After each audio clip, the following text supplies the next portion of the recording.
Hello, everyone. I am sharing with you from my home. Obviously, where everyone is at home. So my office time with you today, of course, is from home. And I actually want to chat with you today about COVID-19 game plan as business owners. I've had probably conversations with a half a dozen business owners over the last week or so, and most quite distraught, in particular because they've seen their business catapult upside down overnight. It's not an exaggeration to say, and I have clearly had to evaluate my businesses at this time and prepare and plan and implement some pretty significant changes because we need to prepare to survive through this time of uncertainty to then get back to the point of thriving. And clearly, virtually every single business has been impacted by COVID-19 in some form or fashion. So I actually want to share with you a couple of tips and also things that I've been doing based on the recommendations of a very good friend of mine who's also kind of like a business mentor, who is a turnaround CEO. He's the kind of individual that's brought in by private equity to fix companies. And so I was on the phone with him several times in this past week, and I want to share with you what he recommended to me, which we have actually been implementing, and I think it's very smart, very strategic.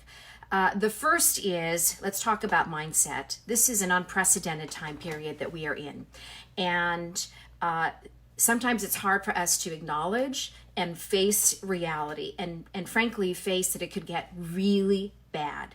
And so if you have kind of a let me wait and see approach, that is not the type of thinking that you should have right now with your business. That is actually a very dangerous way of thinking. Certain experts and economists have referred to this time period as a 1 in a 100-year time period, that kind of crisis. So a wait and see approach because you're anxious, you're fearful, you're not sure, you're trying to comprehend the reality of what we're facing is not the right approach. So this is a crisis that is unlike anything certainly we have seen in our lifetime. So you have to be prepared that everything about your business is going to be majorly disrupted. Every single thing. So you need to prepare for the worst and hope, of course, that the worst doesn't happen. So one of the things that you want to be seriously considering, of course, is a substantial revenue disruption if you haven't already gotten signals about that. And if you have, you should expect that and plan for that you may not generate additional revenue during this temporary period. That is the worst case scenario, which also therefore then creates liquidity issues, cash issues for your business.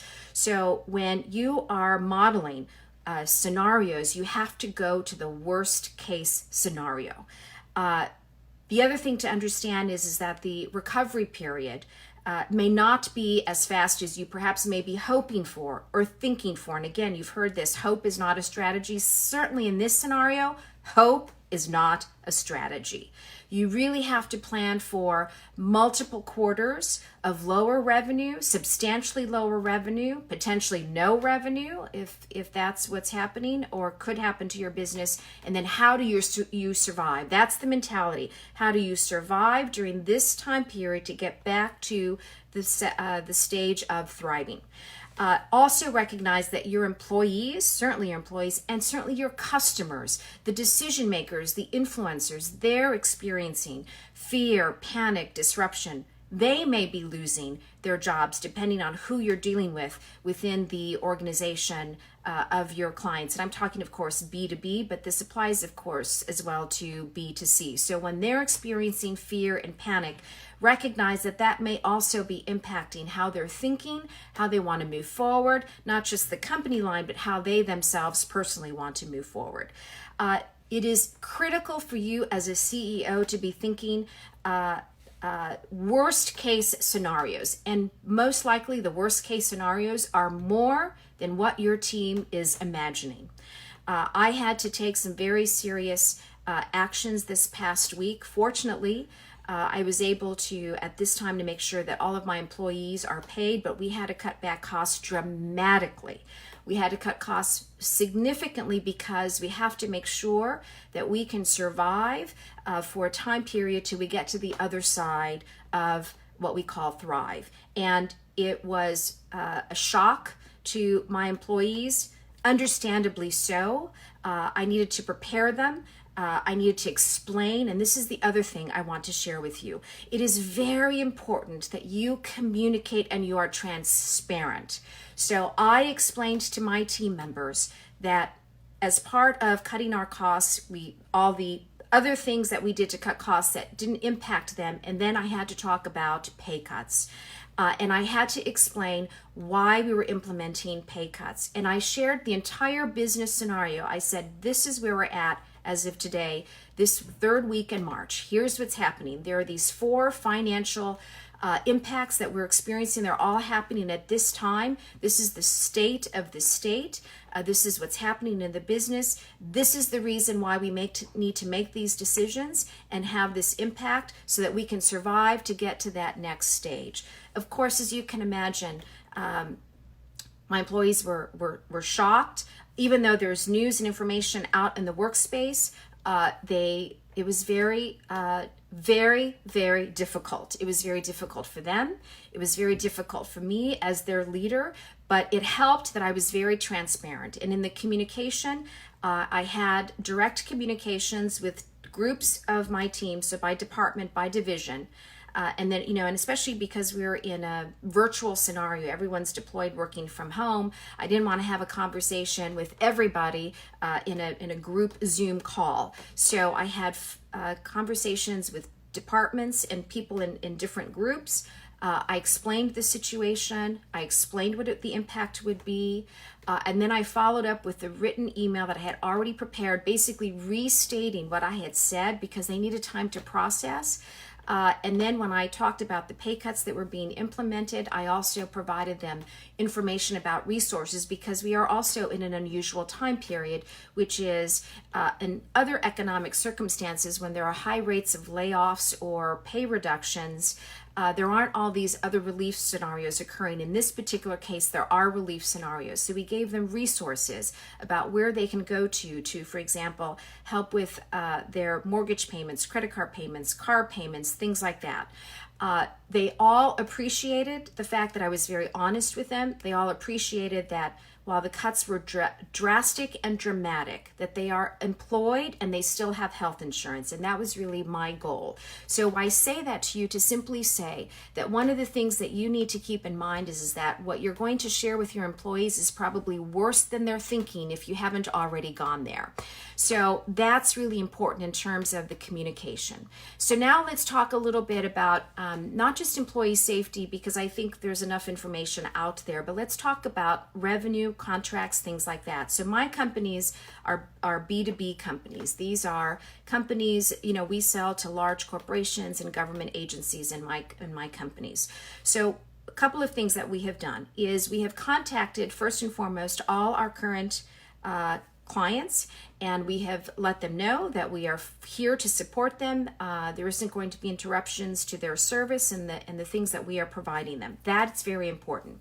The second thing is we have multi-year contracts. So what I did was I offered our current clients, if they were willing to pay for the next year, I would offer a significant discount. That is a strategy to bring in cash into your business now, because it's about having cash. It's about cutting your costs so that you have as much cash in the bank as possible to extend your runway. And then how do you bring in cash? So I'm going to talk to you about a couple different scenarios. So the first is, since we have multi-year contracts with our clients, and typically they pay upfront for year one, and then they pay upfront for the subsequent years, I offered significant discounts for year two if they were willing to pay now.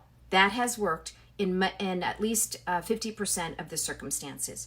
The second thing is Those contracts that are closest to close, you want to consider that as well, because right now it's not about long-term revenue, it's about revenue to help you exist and survive as you make it through this temporary crisis period. And we don't know how temporary it could be. It could be several months, it could be 6 months, it could be 9 months. So you want to make sure that you think about ways where you can bring in revenue from your existing clients based on current contracts that you have. The other thing is pay attention to the industries and channels that are deeply affected. Clearly, travel, airlines, hotels, those kinds of things. Those are industries that are deeply impacted. If you have clients in those spaces, or if you have potential clients in those spaces, in other words, if your sales activities have been focused there, you want to reconsider the channels that you are focused on and pivot if you can and focus on the industries that still need what you have to offer.